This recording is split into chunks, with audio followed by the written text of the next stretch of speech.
What's your reaction to Iran's response? I know this was something that was on people's radar that they could potentially target U.S. troops in the region. What are you thinking at this moment? It's complicated, and I know that's kind of a silly thing to say, but just last week, I thought that what would happen with Iran and Israel is that there would be a tit for tat retaliation because Iran has to show that it's credible, and if it's attacked, then it has to retaliate, right? They can't just take it. What I was wrong about, and I'll admit that I was wrong, was the escalation. And by the way, it wasn't just me that was wrong; it was most of us were wrong because the escalation sort of went out of normal international relations routines. All of that is to say that it would be expected for Iran to respond against the United States. And this is now a response against the United States.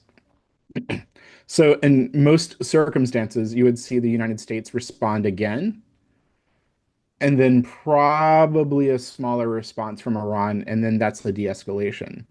That's normally how these things work. Now I don't know. I'll be perfectly honest. Yeah. And one variable, I guess, that we have to pay attention to here is the potential for casualties, because I'm imagining that a response when there are casualties would be a lot different than a response where there were no casualties. Yeah, absolutely. Yeah, certainly.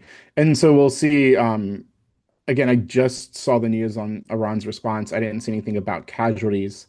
We'll see what happens if there are some casualties. It looks like Iran did tip off Qatar, right, that the attacks were going to occur. So my guess is Qatar tipped off the United States. And this is done in such a way that, again, they kind of show that they're responding, and then they try to minimize casualties. And this is exactly what happened when the United States assassinated Soleimani during the first Trump administration.